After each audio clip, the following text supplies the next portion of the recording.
رمضان رمضان رمضان يا حبيب رمضان رمضان ليتك دوم. الحمد لله وكفى وسلام على عباده الذين اصطفى اما بعد. آج کی تراویح میں سورۃ الانعام کی تلاوت کی گئی ہے. سورۃ الانعام مکی سورہ ہے. قرآن پاک کی جو ترتیب نبی اکرم صلی اللہ علیہ وسلم کے ذریعے طے کی گئی اور جس کے مطابق نبی صلی اللہ علیہ وسلم سورتوں کی بالترتیب تلاوت فرماتے تھے، اس میں سورۃ البقرہ اور سورۃ آل عمران اور سورۃ النساء اور سورۃ المائدہ 4 صورتیں مدنی تسلسل سے، اور سورۃ المائدہ کے بعد سورۃ الانعام مکی ہے، سورۃ الاعراف مکی ہے، 2 صورتیں مکی ہیں. پھر اس کے بعد سورۃ الانفال مدنی ہے، سورۃ البراءہ مدنی ہے، 2 صورتیں مدنی ہیں. پھر اس کے بعد جو سلسلہ چلتا ہے سورہ یونس ہے، سورہ ہود ہے، سورہ یوسف ہے، سورۃ الرعد ہے، سورۃ ابراہیم ہے، اور سورۃ الانبیاء تک جو سلسلہ ہے وہ مکی صورتوں کا ہے. پھر سورۃ الحج مدنی سورہ ہے، اور اس کے بعد پھر المومنون مکی سورہ ہے. جو ترتیب ہے، اس ترتیب کے کیا اسرار ہیں، کیا حکمتیں ہیں، یہ تو اصلاً اللہ ہی جانتا ہے. اور علماء اور مفسرین کو چاہیے کہ وہ اس ترتیب پر بھی غور کریں کہ کہاں مدنی صورتیں رکھی گئی ہیں، کہاں مکی صورتیں رکھی گئی ہیں، اور کس طرح سے ان کو مربوط کیا گیا ہے. بہرحال جہاں تک میرے ترجمہ قرآن کا تعلق ہے تو میں نے پورے قرآن پاک کے مضامین کو 15 ابواب میں تقسیم کیا ہے، اور پھر ہر باب کی مناسب حال فصلیں ہیں، 3 فصلیں، 5 فصلیں، 7 فصلیں، کم اور بیش. تو کتابوں کا جو ایک طرز چلا آ رہا ہے صدیوں سے، اس طرز کے مطابق قرآن پاک کو سمجھنے کی کوشش کی گئی ہے. قرآن پاک کا اسلوب نرالا ہے، ترتیب نرالی ہے، طرز نرالا ہے، اور ہر بات نرالی ہے. اور نرالا کا تو لفظ بھی صحیح معنی ادا نہیں کرتا ہے. ایک معجزہ ہے، معجزانہ کتاب ہے، معجزانہ اسلوب ہے، معجزانہ انداز بیان ہے، ایک میریکل ہے، جو کچھ بھی ہے میریکولس ہے. تو یا تو انسان قرآن کے سامنے بے بس ہوتا ہے. اگر قرآن کا فہم، ظاہر ہے کہ قرآن پاک کو سب سے زیادہ ان لوگوں نے سمجھا جو دور جاہلیت میں تھے، جو نبی اکرم صلی اللہ علیہ وسلم کے ابتدائی مخاطبین تھے. مکہ مکرمہ میں، جزیرۃ العرب میں جو لوگ قرآن پاک سن رہے تھے، وہ اس دور میں تھے جب عربی زبان کا آخری عروج تھا. جیسے 14ویں کا چاند اپنے عروج پر ہوتا ہے، اور اس کے بعد وہ گھٹنا شروع ہوتا ہے، گھٹتے گھٹتے پھر ہلال کی طرح ہو جاتا ہے، پھر غائب ہو جاتا ہے، پھر ہلال نمودار ہوتا ہے. تو زبانوں کی جو تاریخ ہے اس میں بھی یہ بات یاد رکھنے کی ہے کہ زبانوں کا کوئی دور عروج رہا ہے. ہر زبان کا ایک دور عروج ہوتا ہے، اور بالکل یوں ہی سمجھیے جیسے ایک بچہ پیدا ہوتا ہے، وہ مولود ہوتا ہے، وہ طفل ہوتا ہے، وہ پھر یافع ہوتا ہے، وہ شاب ہوتا ہے، وہ کہل ہوتا ہے، وہ شیخ ہوتا ہے. یعنی بچپن سے لے کر جوانی تک، اور جوانی سے ادھیڑ عمر تک، اور ادھیڑ عمر سے بڑھاپے تک جو دور چلتا ہے، اس میں ایک دور ہوتا ہے مکمل شباب کا، پھر ڈھلواں دور شروع ہو جاتا ہے. تو قرآن پاک کا جہاں تک تعلق ہے، یہ جس دور میں اترا ہے وہ عربی زبان کا دور عروج تھا. ہمالیہ کی چوٹی پر عربی زبان اس وقت پہنچی ہوئی تھی، اور اس وقت صورتحال اس زبان کی یہ تھی کہ زبان کے ہاتھ میں جادو کی چھڑی تھی۔ عرب شعراء کا حال یہ تھا کہ اگر انہوں نے کسی قبیلے کی تعریف کر دی تو بس وہ قبیلہ آسمانوں پر پہنچ جاتا تھا۔ وہ قبیلہ ایسی سربلندی اور عزت حاصل کرتا تھا کہ لوگ چاہتے تھے کہ اس قبیلے سے نسبت ہو جائے اور اس کو شادی کا پیام دیا جائے اور اس قبیلے سے کوئی تعلق قائم ہو جائے۔ اور اگر کسی مشہور شاعر نے کسی قبیلے کی مذمت کر دی تو بس لگتا تھا کہ اس قبیلے کو مٹی میں ڈال دیا گیا، کیچڑ میں مل دیا گیا۔ یہ عربی زبان کے عروج کا وہ دور تھا جس میں زبان وہ کام کر رہی تھی جو جادو کا کام ہوتا ہے۔ اور نبی صلی اللہ علیہ وسلم نے اس کا تذکرہ بھی فرمایا، ان من البیان لسحرا۔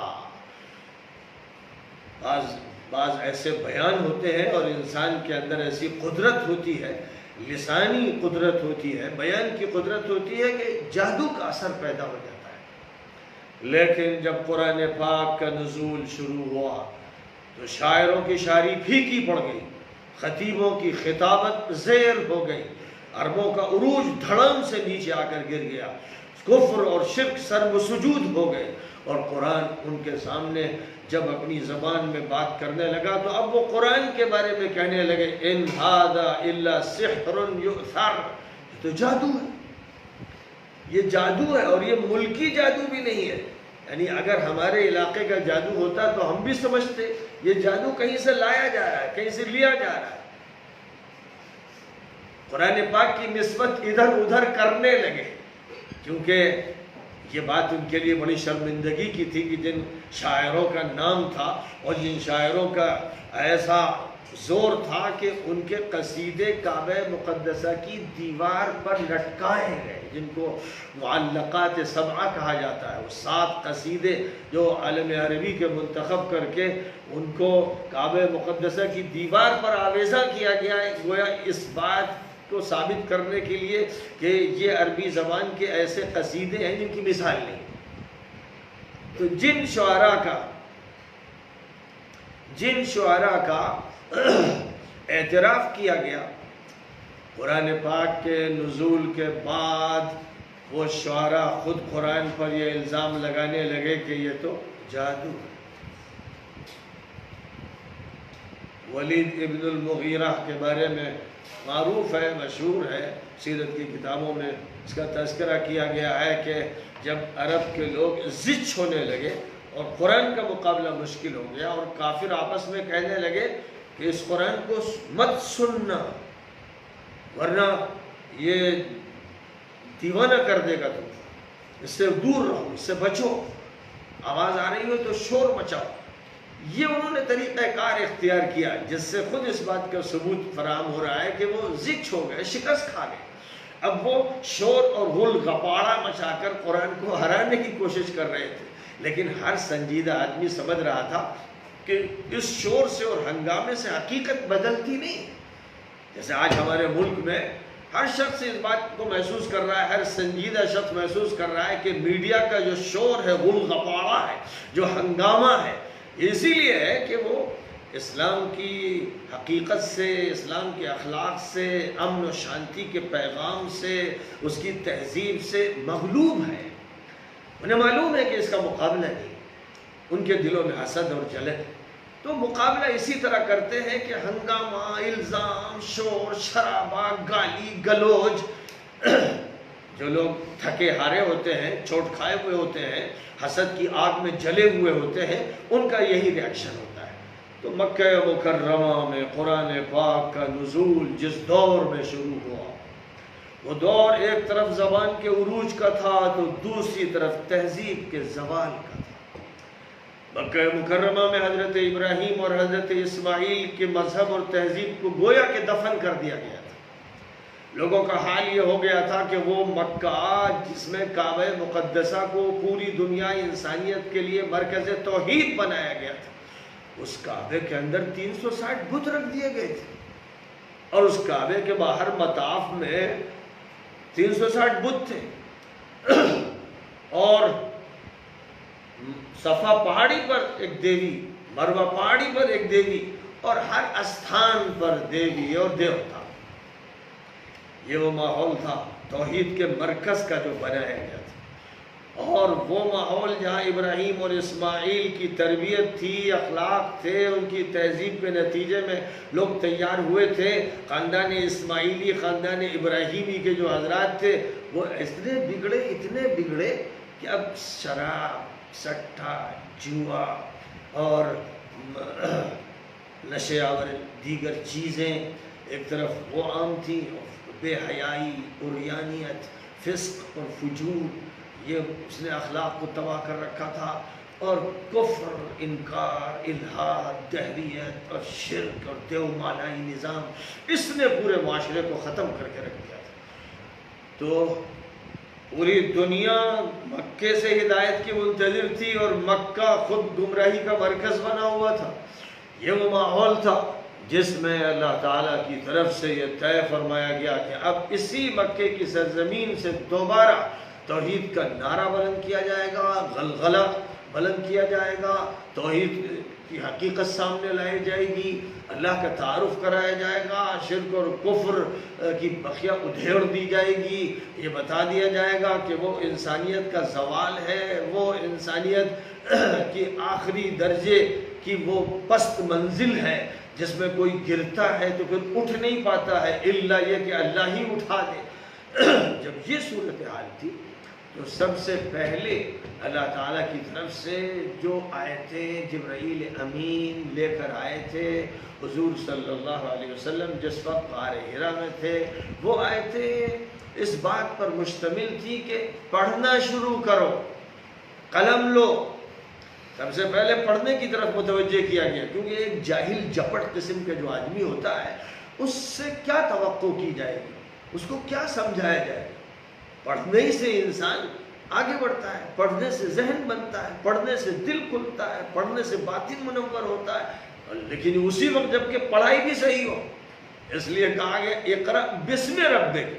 پڑھائی ہو رہی تھی ایران میں، پڑھائی ہو رہی تھی ہندوستان میں، پڑھائی ہو رہی تھی مصر میں، پڑھائی ہو رہی تھی دنیا کے مختلف علاقوں میں، لیکن وہ مشرکانہ پڑھائی تھی، کافرانہ پڑھائی تھی، فاسقانہ پڑھائی تھی۔ جیسے آج دوبارہ جب جاہلیت واپس آ گئی تو آج جو امریکہ میں پڑھائی ہو رہی ہے، یورپ میں ہو رہی ہے، دنیا کے ملکوں میں ہو رہی ہے، یہ پڑھائی ہے جس کے لیے اگر یوں کہا جائے جاہلانہ ہے، منکرانہ ہے، کافرانہ ہے، مشرکانہ ہے، ظالمانہ ہے، فاسقانہ ہے، تو صحیح ہوگا۔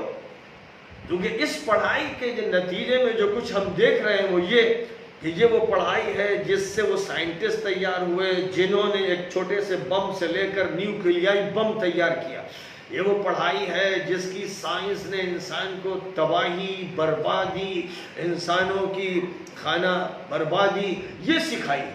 یہ وہ پڑھائی ہے جس کے نتیجے میں فلمیں تیار کی گئی، کٹا کلچر سکھایا گیا، شرابیں کو پھیلایا گیا، گند کو عام کیا گیا، کیچڑ پورے معاشرے میں ڈال دیا گیا، اخلاق تباہ کر دیے گئے، ظالمانہ حکومتیں قائم ہوئی، ظالم فوجیں تیار ہوئی، ملکوں کو ویران کر دیا، گھروں کو تباہ کر دیا۔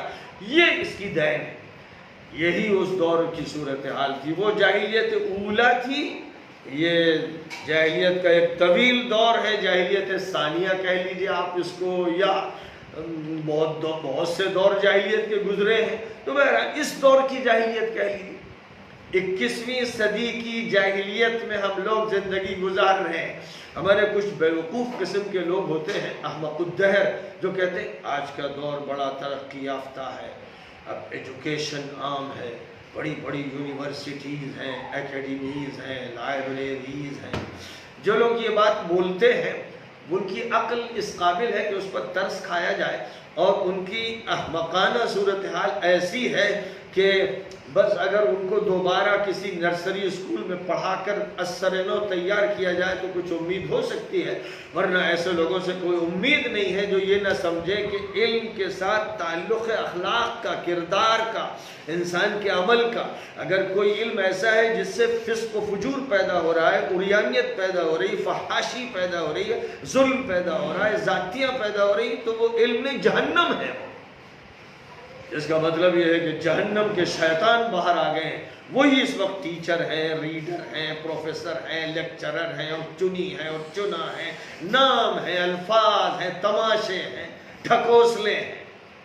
یاد رکھا جائے کہ علم وہ ہے جو اقرأ بسم ربک الذی خلق کا ترجمان ہو، یعنی جو کریٹر ہے، جو مالک ہے، جو اس سنسار کو پیدا کرنے والا ہے، اس نے کس لیے یہ دنیا بنائی ہے، یہ کائنات بنائی ہے، جو علم اس کو سمجھائے، جو علم اس کی پہچان کرائے، جس نے سب کو بنایا، جو سب کا مالک، سب کا حاکم ہے، جو علم اس کے پیغمبروں سے جوڑ دے، جو علم اس کی خلافت اور اس کی نمائندگی کا راستہ بتائے، وہی علم ہے۔ اور یہی وہ علم ہے جو جب بتایا گیا دنیا کے اندر سدھار ہوا، اصلاح ہوئی، اور جب یہ علم سامنے سے ہٹ گیا تو تباہی مچی۔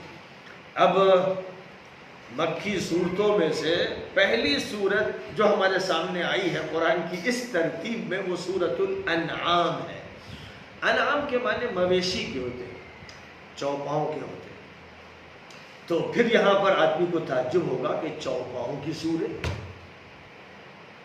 اس سے پہلے دسترخوان کی صورت، عورتوں کی صورت۔ تو خیر بات پھر بھی سمجھ میں آتی ہے کہ عورتوں کی صورت یعنی وہ چیپٹر ہے جس میں عورتوں سے متعلق باتیں کی جائیں گی، لیکن دسترخوان کی صورت، ظاہر ہے کہ یہ صرف سننے سے بات سمجھ میں نہیں آ سکتی، اس لیے پوری وضاحت کرنی پڑتی ہے، جیسی میں نے کل کی شب میں وضاحت کی تھی۔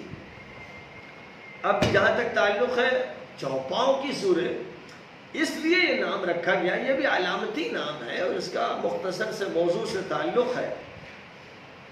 چوپاؤں سے مراد ہے اونٹ، بھینس، گائے، بکری، بھیڑ، دمبے، یہ جو جانور ہیں ان کو الانعام کہتے ہیں، اور مزید ان کی صفت بیان کی گئی، مثلا سورۃ المائدہ کے شروع میں بہیمۃ الانعام، بہیمہ کے معنی چرنے والے، تو اب انعام کے معنی مویشی اور بہیمہ کے معنی چرنے والے، جس کا مطلب یہ ہوا کہ اونٹ اور گائے اور بکری وغیرہ تو خیر ہیں ہی الانعام، لیکن دیگر چرنے والے جو جانور ہیں جن کا تذکرہ قرآن میں نہیں، جیسے جاموس بھینس کو کہتے، قرآن میں اس کا ذکر نہیں، حدیثوں میں اس کا ذکر نہیں، یہ تو بہیمۃ الانعام میں شامل ہے، اس لیے اس کو جائز قرار دیا گیا، اس لیے جائز قرار دیا گیا، ورنہ قرآن اور حدیث میں کہیں پر بھی بھینس کا ذکر نہیں۔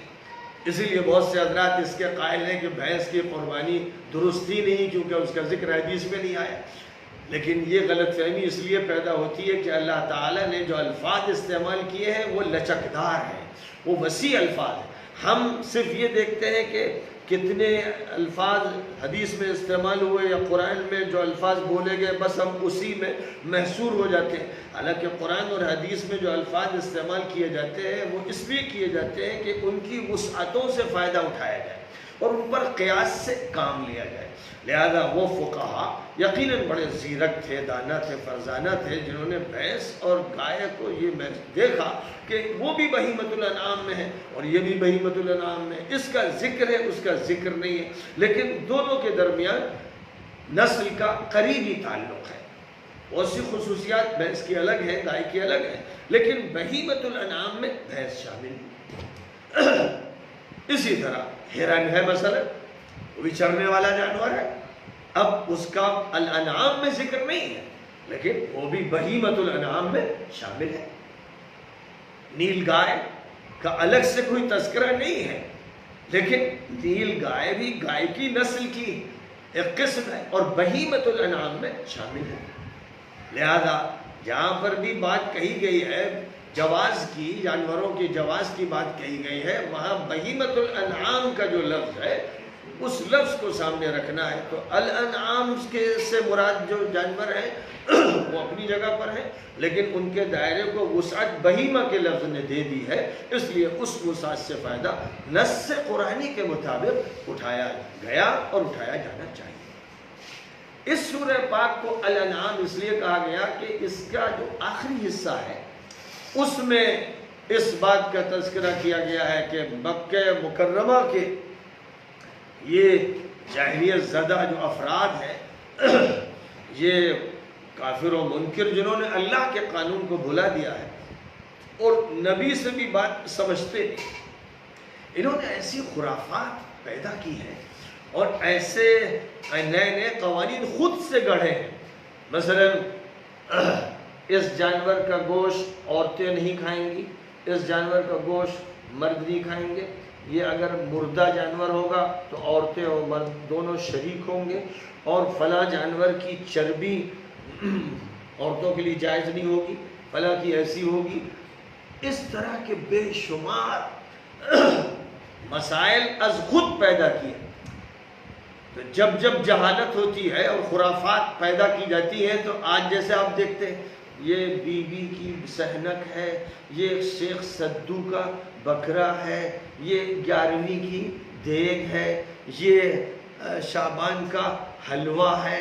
ظاہر ہے کہ یہ انسانوں کے اپنے بنائے ہوئے جھوٹے قوانین ہیں، جاہلیت کے پیٹ سے پیدا ہوئے، ان کا شریعت سے کوئی تعلق نہیں۔ تو یہ وہ چیزیں ہیں جو سپرسٹیشنز کہلاتی ہیں، یعنی توہمات، خرافات، فضولیات، بکواس۔ انسان کا دماغ جب راستے سے ہٹتا ہے تو عجیب عجیب چیزیں ہر میدان میں پیدا کرتا ہے۔ عبادت میں نئی نئی چیزیں تراشتا ہے، معاشرت میں نئی نئی باتیں پیدا کر دیتا ہے، سیاست کا یہی حشر ہوتا ہے، اور ہر میدان میں انسان ایسی ایجادیں کرتا ہے کہ جو ایجادیں انسان کے لیے مصیبت بن جاتی ہیں۔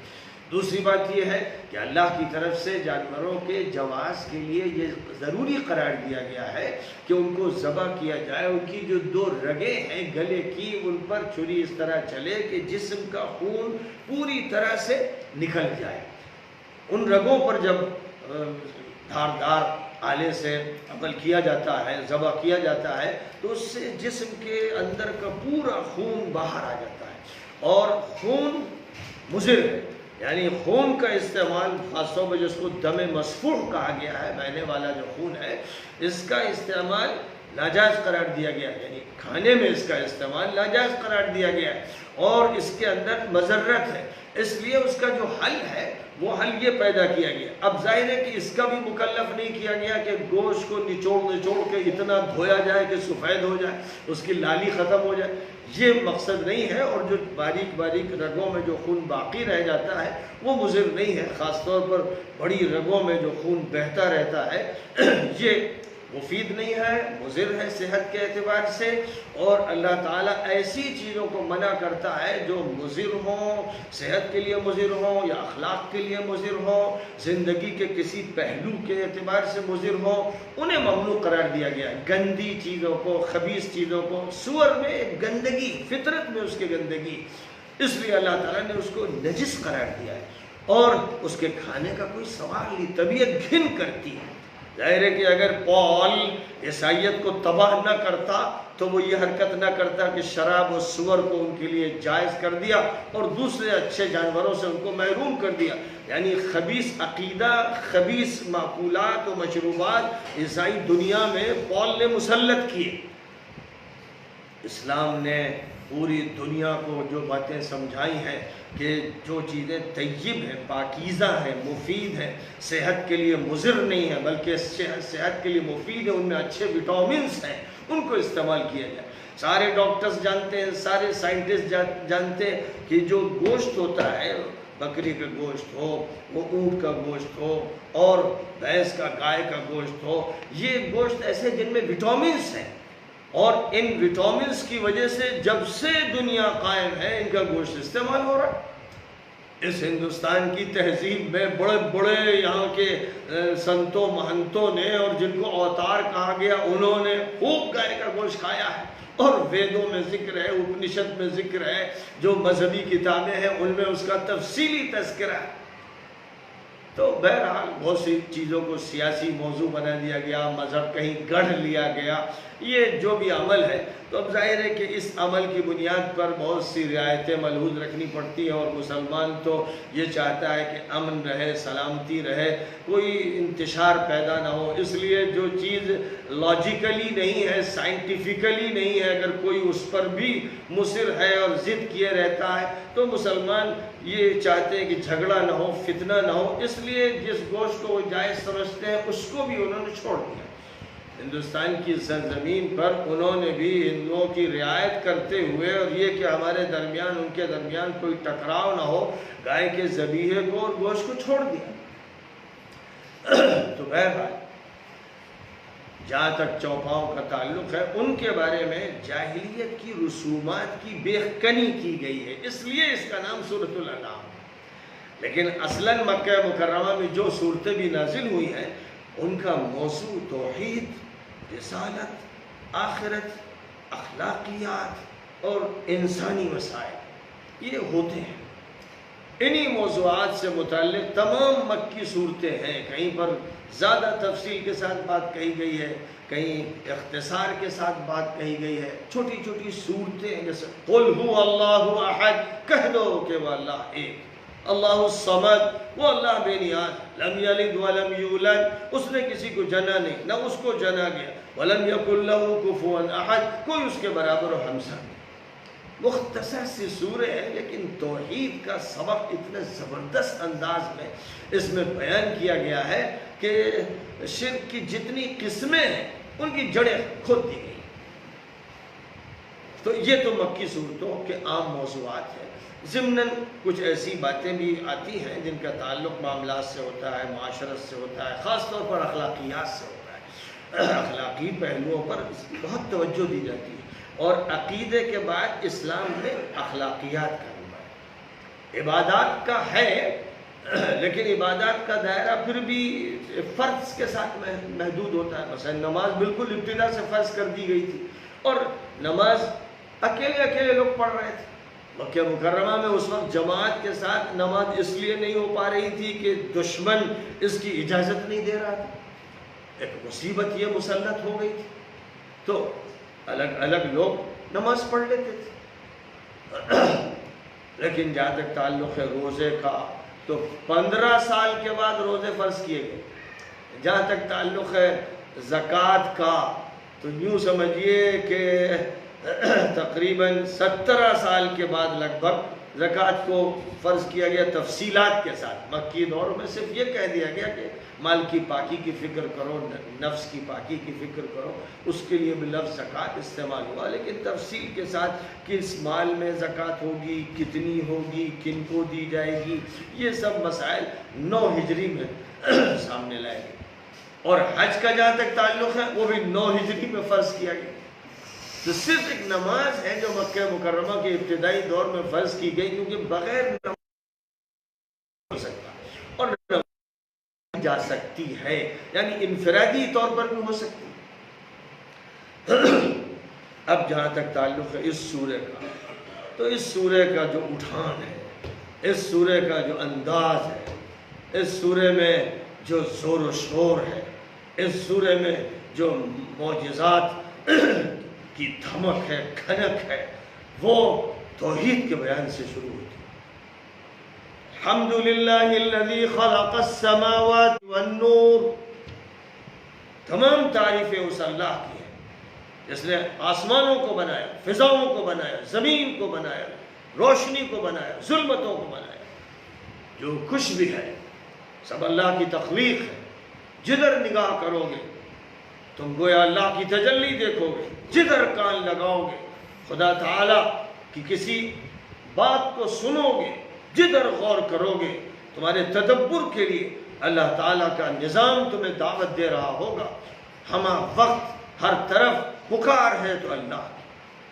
اور فرمائیے کہ سورۃ البقرہ سے پہلے سورۃ الفاتحہ کو جو مقدمہ ہے قرآن پاک کا شروع کیا گیا تو الحمدللہ رب العالمین، تمام تعریفیں اس اللہ کے لیے جو سارے جہانوں کا پالنہار، الرحمن الرحیم جو بہت مہربان نہایت کرم فرما، مالک یوم الدین جو روز جزا کا مالک۔ یہاں سے سبق شروع ہوا اللہ کے تعارف سے۔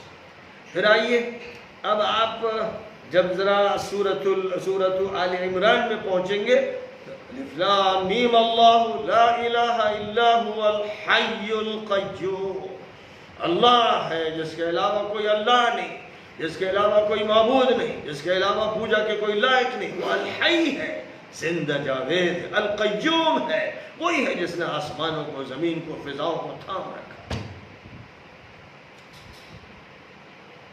سورہ مائدہ شروع ہوئی ہے اس بات سے کہ معاملات اور معاہدات پورے کرو، اور پھر فوراً ذکر آ گیا کہ اللہ کی جو علامتیں ہیں، جن چیزوں کی تعظیم کا اللہ نے حکم فرمایا ان کی تعظیم کرتے رہنا، ان کی بے حرمتی مت کرو۔ اور سورہ انعام تو مکہ مکرمہ میں اتری ہے، یہاں تو اللہ تعالیٰ کی طرف سے بجلیاں کونپتی تھیں، بادل گرجتے تھے، اور ایک کڑک تھی جو دل دہلا دیتی تھی۔ ان سب کے جو بے ایمان تھے وہ نبی صلی اللہ علیہ وسلم کا چہرہ دیکھتے تھے تو ان کو آپ کے چہرے میں معجزے کی تجلیاں نظر آتی تھی، وہ آپ کا کردار دیکھتے تھے، آپ کی سیرت دیکھتے تھے، آپ کی چال ڈھال دیکھتے تھے تو ان کے دل کھچے جاتے تھے۔ قرآن میں کہا گیا وَجَحَدُوا بِهَا وَاسْتَيْقَنَتْهَا أَنفُسُهُمْ ظُلْمًا وَعُلُوًّا، یہ انکار کرتے ہیں، یہ مردود انکار کرتے ہیں، حالانکہ ان کے دلوں میں اقرار ہے، ان کے دل اور دماغ ماننے کے لیے مجبور ہے، لیکن انکار یہ صرف ظلم میں کر رہے ہیں، انکار صرف ذاتی کی وجہ سے کر رہے ہیں۔ کہیں کہا گیا کہ حسد و جلن میں انکار کرتے ہیں، خاص طور پر یہ بات یہودیوں کے سلسلے میں کہی گئی۔ تو اب جو بات یہاں شروع کی گئی یہی وہ بات ہے، جب بھی ماحول ہوگا کفر و انکار کا تو یہی اسلوب ہوگا قرآنی۔ آج مشکل یہ ہے کہ مسلمانوں نے اس اسلوب کو فراموش کر دیا۔ جس ماحول میں ہم لوگ رہ رہے ہیں اس ملک میں اور دنیا کے بہت سے ملکوں میں، وہاں کے لیے اللہ نے جو زبان دی ہے، جو اسٹائل دیا ہے، جو اسلوب دیا ہے، جو موضوع دیا ہے، جو مضمون دیا ہے، وہ یہ دیا ہے۔ اس لیے میں نے ایک کوشش یہ بھی کی کہ ترتیب نزولی کے نام سے قرآن پاک کو تباہ کرایا تاکہ یہ معلوم ہو جائے کہ مکی صورتیں کتنی ہیں اور کس ترتیب سے ہیں، اور مدنی صورتیں کتنی ہیں اور کس ترتیب سے ہیں، کیونکہ کسی ایسے ماحول میں جہاں شرک و کفر کا غلبہ ہو وہاں پر مکی صورتوں کو استعمال کرنا ہے، مکی صورتوں کے لب و لہجے میں دعوت دینا ہے۔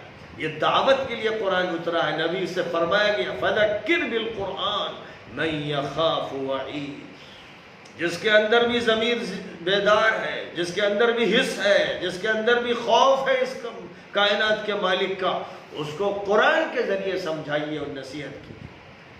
تو قرآن اس لیے تھا، قرآن کو لے لیا مسلمانوں نے، اپنی تلاوت کر رہے ہیں، قرات کر رہے ہیں، تراویح بس پڑھ لی انہوں نے اور تبرک حاصل کر لیا۔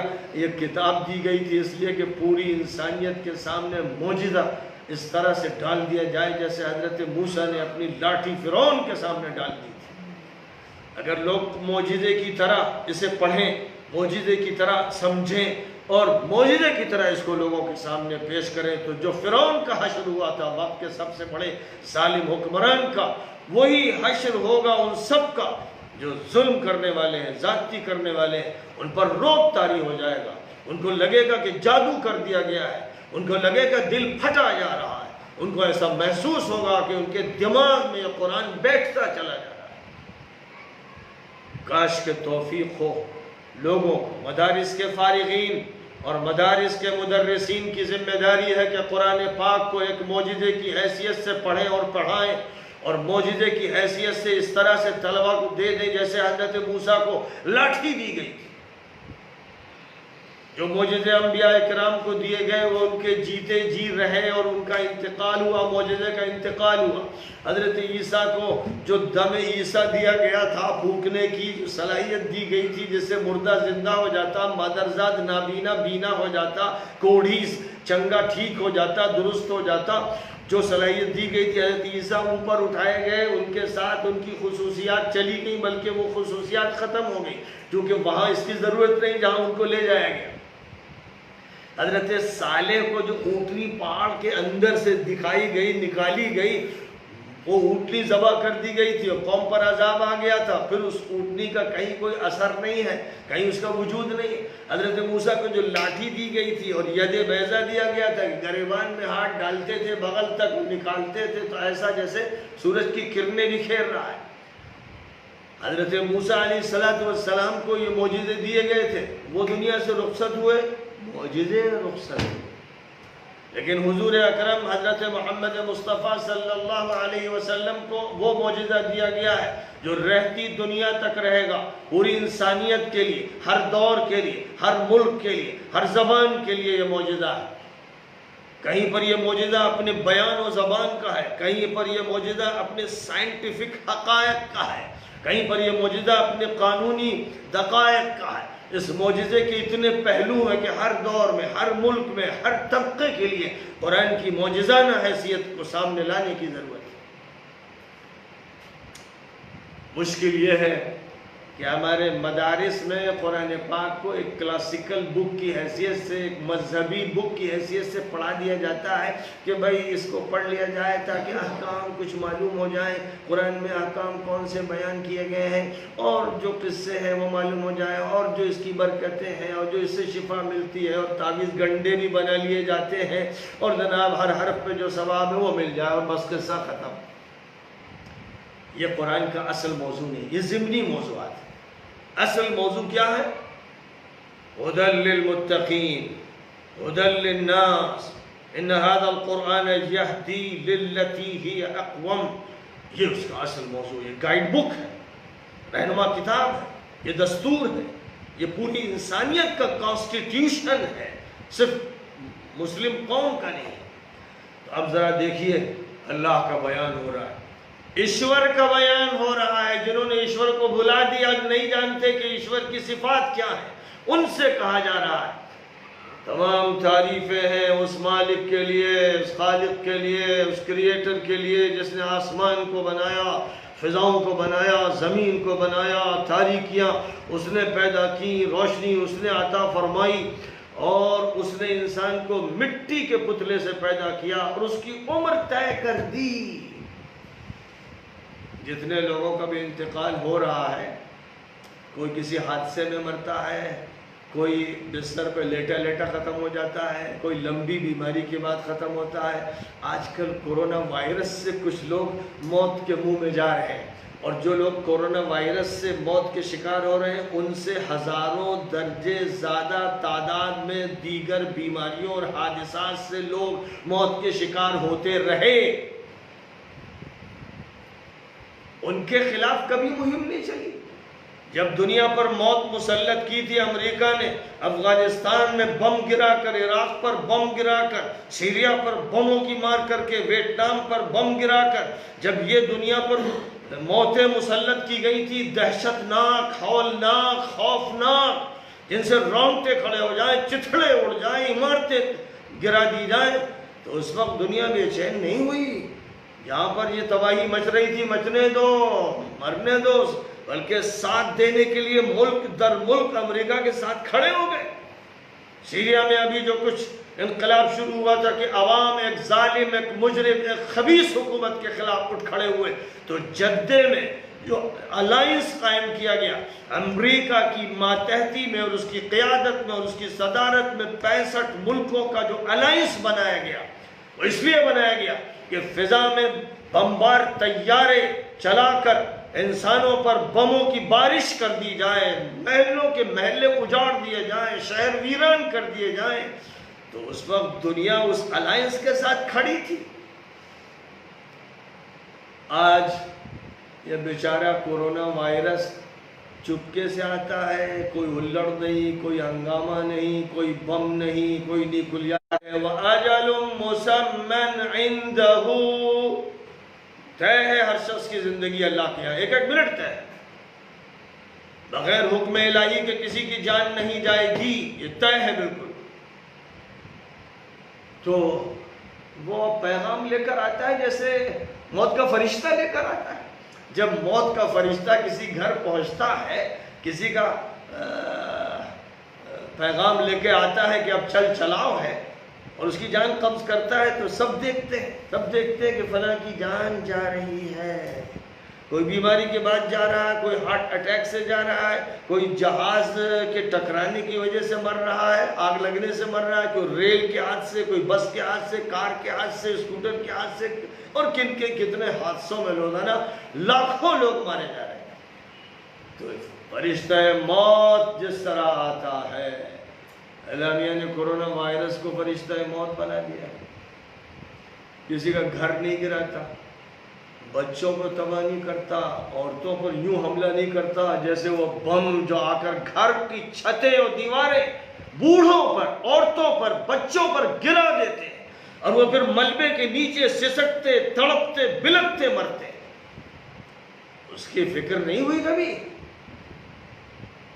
یہ دنیا ان بموں کے مقابلے میں تماشا دیکھتی رہی؟ یہ مجرم دنیا، خبیث دنیا، شیطانی دنیا، یہ جب کسی مسئلے کو لے کے کھڑے ہوتے ہیں، اٹھتے ہیں، پروپیگنڈا کرتے، ہنگامہ بناتے ہیں، تو لگتا ہے کہ بس ابھی موت آئی۔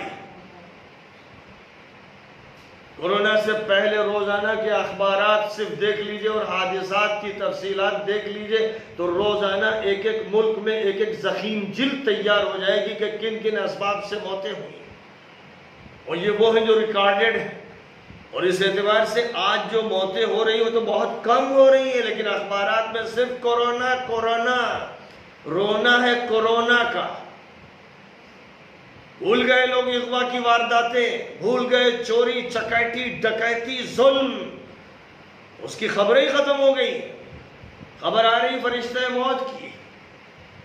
تو بہرحال اللہ تعالیٰ نے فرمایا کہ حکمرانی تو میری ہے، اور اس سورہ پاک میں فرما دیا کوئی پتا درخت کا گر نہیں سکتا میرے حکم کے بغیر، کوئی ذرہ فضا میں اڑ نہیں سکتا میرے حکم کے بغیر۔ میں دلوں کے بھید جانتا ہوں، تم خفیہ طور پر کمروں میں جو کچھ کرتے ہو مجھے معلوم، تم باہر ہو یا اندر ہو، تو دل میں کوئی وسوسہ پالو یا دماغ میں کوئی خیال لے کر آؤ یا باہر کوئی بات کرو یا کوئی منصوبہ چھپ کے بناؤ، سب مجھے معلوم ہے، مجھے سب پتہ ہے، کوئی میری قدرت سے باہر نہیں ہے، میں ہوں جو اس نظام کو چلانے والا ہوں۔ اور سن لو اے منکرو، سن لو کہ تمہارے بس میں کچھ نہیں ہے، تم ہار جاؤ گے، تم ناکام ہو جاؤ گے۔ نبی کو اللہ تعالیٰ اپنی نصرت سے نوازے گا، فتوحات ان کے قدم چومیں گی۔ تم سمجھ رہے ہو نبی ہیں، ابو بکر ہیں، زید ہیں، خدیجہ ہیں، بلال ہیں، یہ چند افراد کیا کر لیں گے؟ یہ چھوٹی سی اقلیت بے طاقت جس کے پاس ایک چاقو بھی نہیں ہے اور جو کسی سے مقابلہ کرنے کے لیے تیار بھی نہیں ہے، جو صرف لوگوں کے ذہن کھولنے کے لیے کام کر رہے ہیں، جو صرف لوگوں کو اچھی باتوں کے لیے مخاطب کر رہے ہیں، تم یہ سوچتے ہو کہ تم ان کو ختم کر دو گے، اکھاڑ پھینکو گے؟ ارے یہ چند لوگ جو ہیں، یہ محمد اور یہ خدیجہ اور یہ زید اور یہ ابو بکر اور یہ بلال اور یہ علی پوری دنیا کو تبدیل کر دیں گے۔ جب یہ بات مکہ مکرمہ میں کہی جا رہی تھی تو مذاق اڑتا تھا، ٹھٹھا کیا جاتا تھا، لوگ ہنستے تھے۔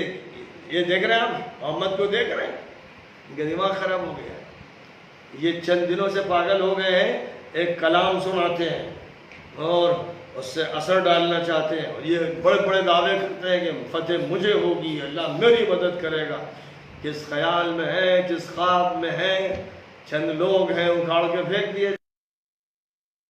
نامہ جس منظر نامے میں اللہ کہہ رہا تھا اے ایمان والو اپنا کام کرتے رہو، اللہ پر اعتماد کرو، اللہ پر بھروسہ کرو، اللہ کی بات کرو، یہ بات جب ان سے کہی جا رہی تھی کہ موت میرے ہاتھ میں ہے، زندگی میرے ہاتھ میں ہے، اور میں جہاں چاہوں گا لے جاؤں گا، جب چاہوں گا جس کو جب تک چاہوں گا زندہ رکھوں گا، جب چاہوں گا میں اس کو موت دے دوں گا، جب چاہوں گا اپنی نشانیاں دکھاؤں گا اور جب چاہوں گا اپنی نشانیاں روک دوں گا۔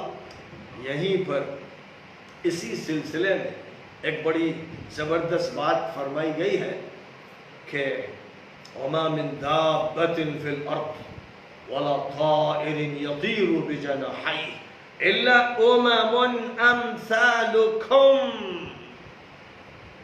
جو بھی زمین پر رینگنے والا، سمندر میں ہو یا خشکی میں، جو بھی جاندار ہے، کیڑا مکوڑا ہو، وہ کوئی سانپ ہو، وہ کوئی مچھلی ہو، وہ کوئی چوپایا ہو، درند ہو، چرند ہو، اور یہ فضا میں اڑنے والی چیزیں جو اڑ رہی ہیں، مچھر بھی اڑ رہا ہے اور پتنگے بھی اڑ رہے ہیں، چڑیے بھی اڑ رہی ہیں، باز بھی اڑ رہا ہے، یہ سب کے سب جیسے تم ہو ایک امت ہو ویسے یہ بھی امتیں ہیں، یہ بھی امتیں ہیں۔ وَمِن دَابَّةٍ فِي الْأَرْضِ وَلَا طَائِرٍ يَطِيرُ بِجَنَاحَيْهِ إِلَّا أُمَمٌ أَمْثَالُكُمْ، تمہاری طرح کی امتیں ہیں۔ ان کو بھی ہم نے ان کی ضرورت کے مطابق شعور دیا ہے، ان کو بھی زندگی کے تحفظ کا انتظام دیا ہے، آپ دیکھتے ہیں چھوٹی سی ننھی سی مکھی، ایک چیونٹی، اس کی طرف آپ بڑھتے ہیں تو وہ اپنی جان لے کے بھاگتی، یعنی اس کو احساس ہو گیا، اس کو پتہ چل گیا، اس کو نظر آ گیا کہاں چکر رکھی اور وہ اس کو سونگھتی ہوئی بڑھتی چلی جا رہی۔ ایک مچھر ہے، وہ آپ کو انتظار میں رہتا ہے کب آپ میں غفلت پیدا ہو، جب غفلت ہوتی تو فوراً آتا ہے، اور جہاں آپ نے ذرا ادھر ادھر کیا، آنکھیں صرف کی، ہاتھ بھی نہیں چلایا، فوراً وہ فرار اختیار کرتا۔ کتنا زیادہ ماہر ہے، کتنا مشاق ہے، اپنی زندگی کے انتظامات جتنے بھی اس کو دیے گئے ہیں ان سب پر عمل کر رہا ہے۔ اور وہ چیونٹیاں جو بلوں میں ہیں کس طرح اپنے رزق کا انتظام کر رہی ہیں۔ اللہ تعالیٰ نے اتنا دماغ ان کو دیا ہے کہ وہ اپنے تحفظات کرتی ہیں، اپنا گھر بناتی ہیں۔ اور چڑیوں نے جو اپنے گھونسلوں کی شاندار مثالیں پیش کی ہیں وہ تو ایسی ہیں کہ ایک بڑا موضوع ہے۔ اور اسی طرح کتنے موضوعات ہیں جو اینیملز پر کتابیں ہیں، اور زولاجی سے جن کتابوں کا تعلق ہے، سائنس کا وہ جو پہلو ہے حیوانات سے متعلق، وہ ایسا ہے کہ سینکڑوں کتابیں ان پر لکھی گئی۔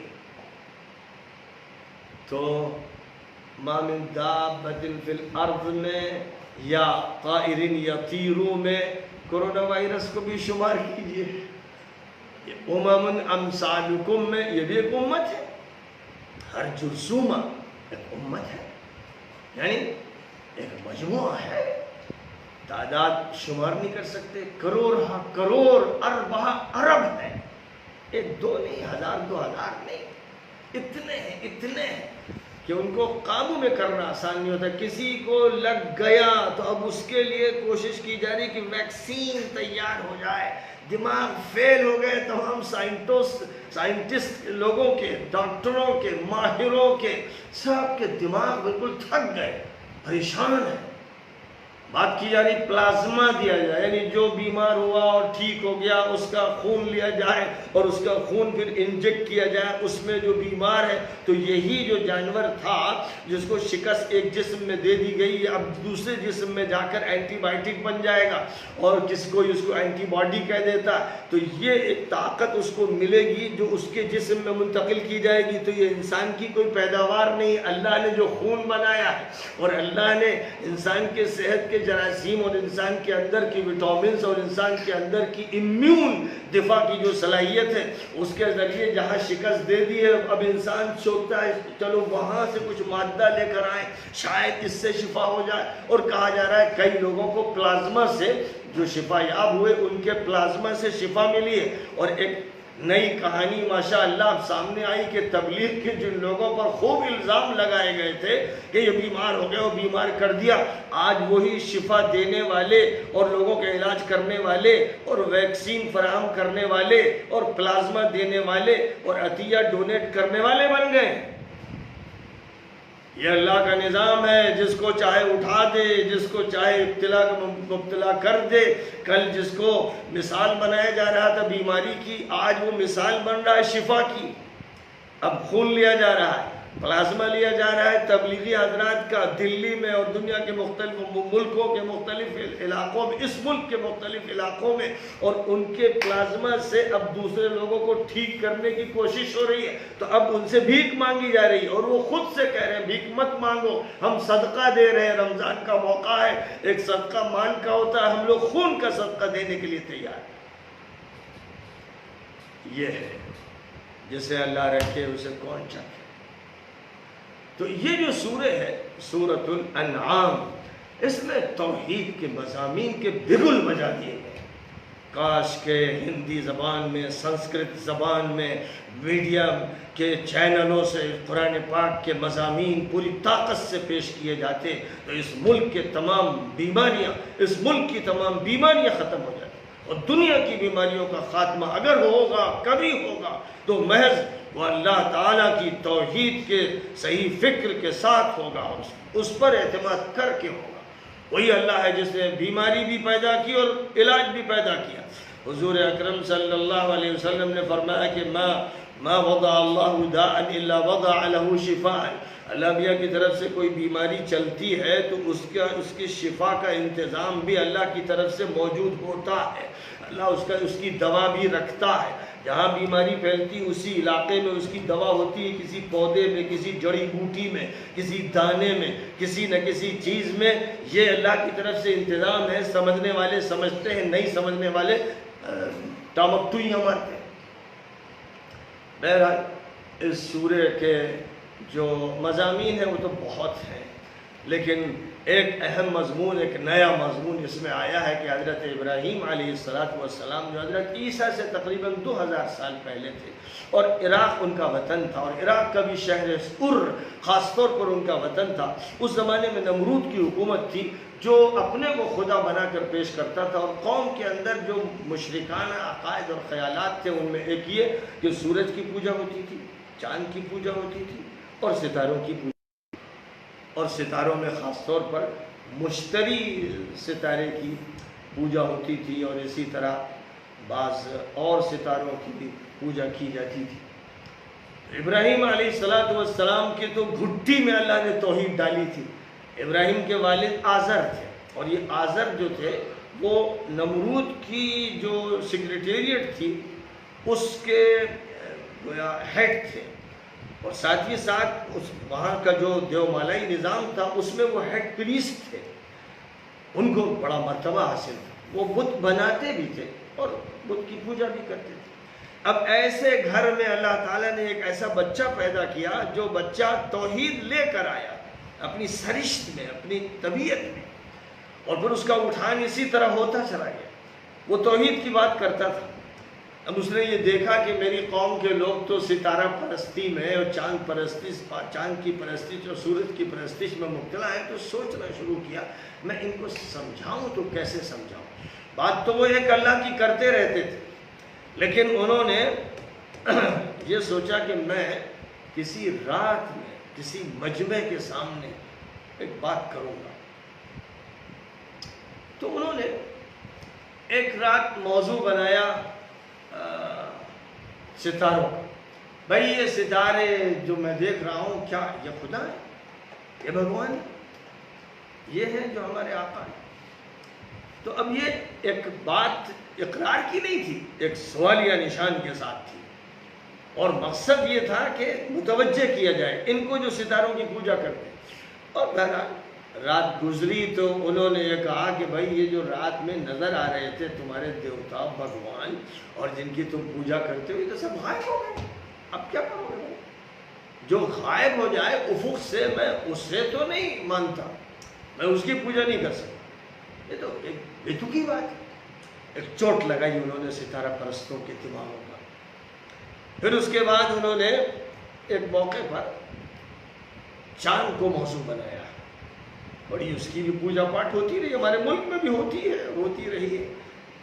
آج سائنس کے مضمون نے اسکول کے بچے کو بھی مذاق کا موضوع بنا دیا ہے کہ اسکول کا بچہ بھی جانتا ہے کہ اس چاند ایک کرہ ہے، ایک گلوب ہے جیسے زمین ہے، اور انسان چاند پہ پہنچ گیا اور چاند پہ اس نے پیر رکھ دیے اور وہاں کی مٹی بھی ملتی جلتی ہے. تو اب ایک بچہ جو سائنس پڑھتا ہے یہ جانتا ہے. اس لیے جو سنت اور مہنت اور پنڈت اور خرافات بکنے والے اور سپرسٹیشنز کے بیمار یہ کہتے ہیں کہ وہ تو بس لاٹ ہے، کارڈ ہے، تو اس پر ہنستے ہیں. اب کیا کرے، مذہب کی وجہ سے وہ بیچارہ مجبور ہے، لڑکا بول نہیں پاتا، وہ کرش کیا جاتا ہے، اور اس کے اندر جو منطق اور عقل اٹھتی ہے اس عقل کو توڑ دیا جاتا ہے خرافات اور رسومات کی وجہ سے. یہ مصیبت ہے.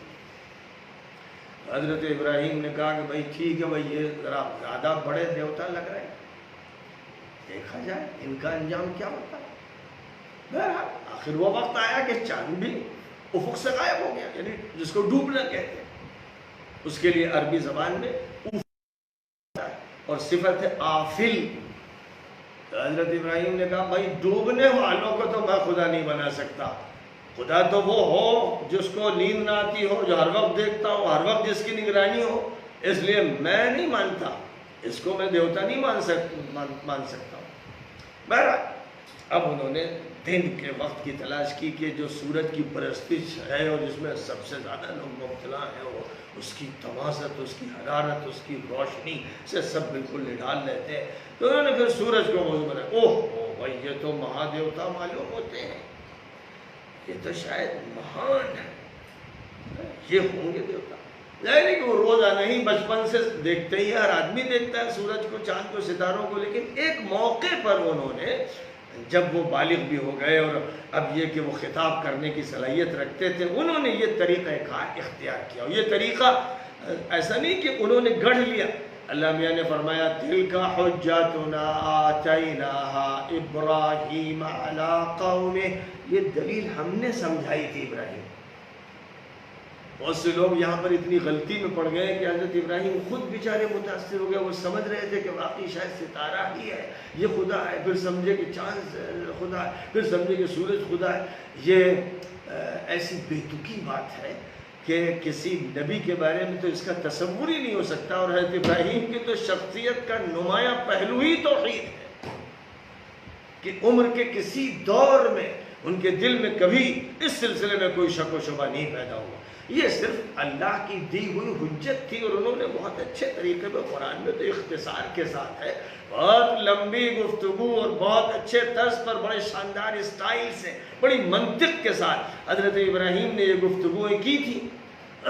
اور اس کے بعد سورج جب ڈوبا مغرب کے وقت کہا یہ لیجئے وعدے ہوتا بھی گئے. بھائی میں تو نہیں مانتا ہوں، میں تو صرف اس اللہ کو مانتا ہوں جو اس کائنات کا مالک ہے، اور یہ کائنات اسی کے ہاتھ میں ہے، میں اس کے ساتھ کسی کو شریک نہیں کرتا ہوں. اور یہ فرمایا کہ تم اس سے ڈرتے نہیں اور میں تمہارے دیوتاؤں سے ڈروں گا. اس مجمع میں جو منکروں کا تھا، انہوں نے کہا لا اخاف ما تشرکون، تمہارے شرک سے میں ڈرتا نہیں ہوں، مجھے اللہ پر یقین ہے پورا، وہ مالک ہے اس کائنات کا، ایشور کے ہاتھ میں ہے کائنات. اس کے علاوہ جس کو تم نے مندروں میں بتوں کی شکل میں رکھا ہے وہ بے حقیقت ہے. تو حضرت ابراہیم نے زبردست انداز میں للکار کے چیلنج دیتے ہوئے کہا اس قوم کو جس میں 100% لوگ منکر تھے، میں نہیں ڈرتا تمہارے ان دیوتاؤں سے. ایک ہے مالک جس کے ہاتھ میں ہے یہ پوری کائنات.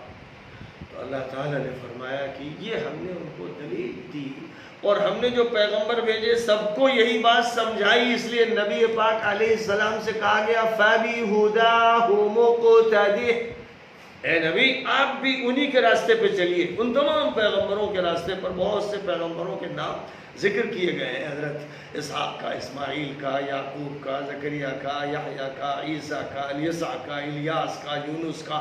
تسلسل سے ان انبیاء کرام کے تذکرے ہیں، اور یہ کہ اللہ تعالیٰ نے ان کو ہدایت سے نوازا اور آپ بھی ان کے ہدایت کے راستے پر چلتے رہیے. بس یہاں سے یہ بات آگے چلتے چلتے پھر اس پہلو تک بھی پہنچی کہ یہ مطلب نہیں ہے، اس کا یہ مطلب نہیں ہے کہ جو لوگ شرک کر رہے ہیں یا پوجا پاٹ غلط کر رہے ہیں ان کو آپ گالی بکیں. ہرگز نہیں. مہذب زبان میں بات کیجئے، ادب کے ساتھ بات کیجئے. مشرک ہو یا کافر ہو اس کو بھی گالی مت بکیے، اور وہ جن کی پوجا کرتا ہے اس کو بھی گالی مت بکیے. وَلَا تَسُبُّ الَّذِينَ يَدْعُونَ مِن دُونِ اللَّهِ فَيَسُبُّ اللَّهَ عَدْوًا بِغَيْرِ عِلْمٍ. اگر آپ ان کو گالی دیں گے تو وہ پلٹ کر اللہ کو گالی دینے لگیں گے، تو آپ سبب بن گئے غلط عمل. اس لیے ایسا عمل مت کیجئے جس سے ضد پیدا ہو. آپ سمجھیے اور شفقت کے ساتھ سمجھائیے، ترس کے ساتھ سمجھائیے، حقیقت سمجھائیے، صحیح حوالوں کے ساتھ بات سمجھائیے. یہ ساری باتیں بہت سے اسی طرح کے توحید کے موضوعات ہیں اور شرک کے موضوعات ہیں جن کو بہت تفصیل کے ساتھ بیان کیا گیا ہے. ایک آیت ہی اگر لے لی جاتی تو گھنٹوں لگ جاتے اسی کی تشریح میں.